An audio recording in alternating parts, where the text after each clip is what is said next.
Alguna vez se sentiu que a confianza, que se esfuma xusto cando máis falta fai?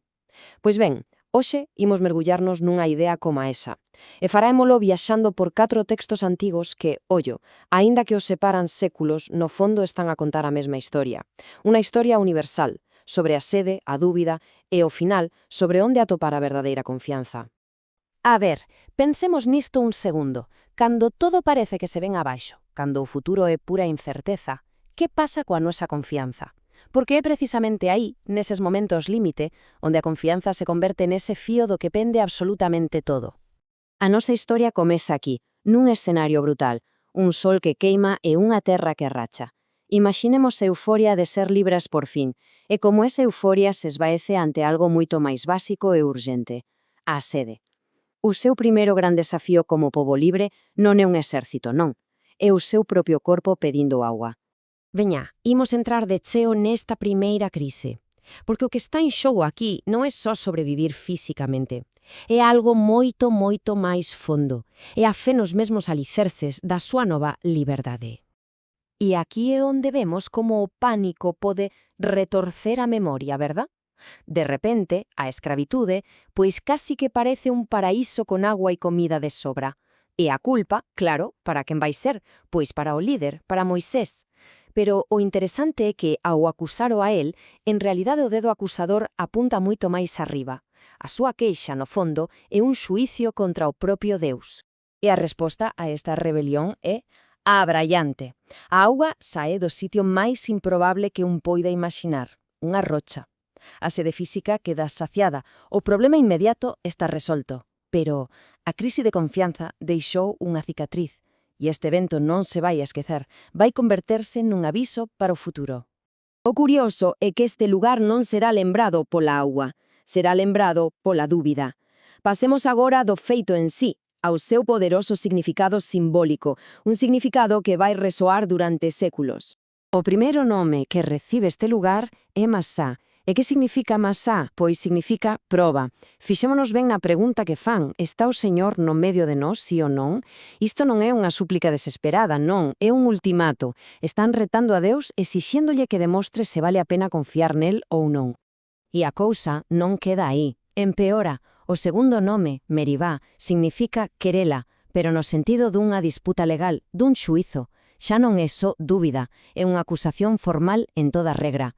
Acusan a Deus non de ser neglixente, sino de ter malas intencións, de leválos a deserto para matalos. A desconfianza envelenouno todo. Esta cita de Marinó el Tabut dalle no cravo. O que pasou ali, no deserto, non é só unha historia bella. É o modelo do que ela chama a sospeita original. Xa sabes, esa voceciña que ás veces todos escoitamos e que nos di: ese no fondo non te podes fiar. Ese a vida, ou Deus, ou o universo, non quere o mellor para ti. Esa sospeita, segundo esta análise, é a raíz de moitos dos nosos medos. E esta lembranza quedou gravada a lume na súa memoria. O Salmo 94 usa como unha advertencia directa. Non endurecedes os vosos corazóns como en Meribá. E que é iso de endurecer o corazón? Pois é pecharse a posibilidade de confiar, sobre todo cando as cousas se poñen feas. É un aviso de como a dúbida pode acabar converténdose en puro cinismo. Saltamos agora séculos no tempo. No medio doutro imperio, con outros desafíos, xorde unha resposta radical a esta antiga ferida da desconfianza. Unha resposta que non elimina as probas da vida, non, senón que lles dá un significado completamente novo. Vexamos como. Na súa carta aos Romanos, o apóstolo Paulo vai directo á mesma dúbida fundamental que vimos no deserto, pero faino dende unha perspectiva máis íntima, máis persoal. Como pode alguén estar seguro do amor de Deus cando é dolorosamente consciente das súas propias seivas e dos seus erros? E aquí ven a resposta de Paulo, que cambia as regras do xogo por completo.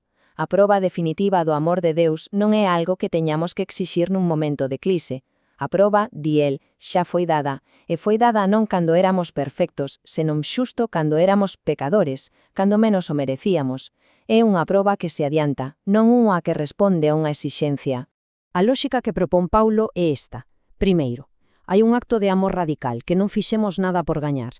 Segundo, este acto non só serve para perdoar, senón que, segundo Paulo, infunde en nós o mesmísimo amor de Deus a través do que el chama o Espírito. E a conclusión lóxica de todo isto é que a esperanza xa non é un simple desexo, sino que se converte nunha certeza baseada nesa proba que xa foi entregada. E agora, para ir pechando, imos conectar estas dúas historias a través do símbolo que o empezou todo, a auga. Esta comparación é clave para ver a evolución do tema. Á esquerda, temos a auga conseguida con rabia, unha solución para un problema puntual. Á dereita, unha auga que se ofrece nun diálogo tranquilo e que promete ser unha fonte interna permanente. Estamos pasando de exigir unha solución a recibir un agasallo. A resposta á sede humana está a piques de cambiar para sempre. O noso último escenario é outro pozo, pero o ambiente non podería ser máis distinto. Aquí, Xesús fai algo impensable para a época. Non só lle fala unha muller en público, que xa era raro, senón que unha muller samaritana, considerados enemigos e impuros polos xudeos. E ao pedirlle auga, el rompe todas as barreiras e ponse nunha posición de necesidade. E aquí chega o xiro final de toda a nosa historia. Xesús ofrece unha auga diferente. Unha auga que non só apaga a sede, senón que converte a quen a bebe nunha fonte. A solución definitiva á sede máis profunda non é un recurso externo que hai que estar buscando todo o tempo, sino unha fonte interior que nunca se esgota.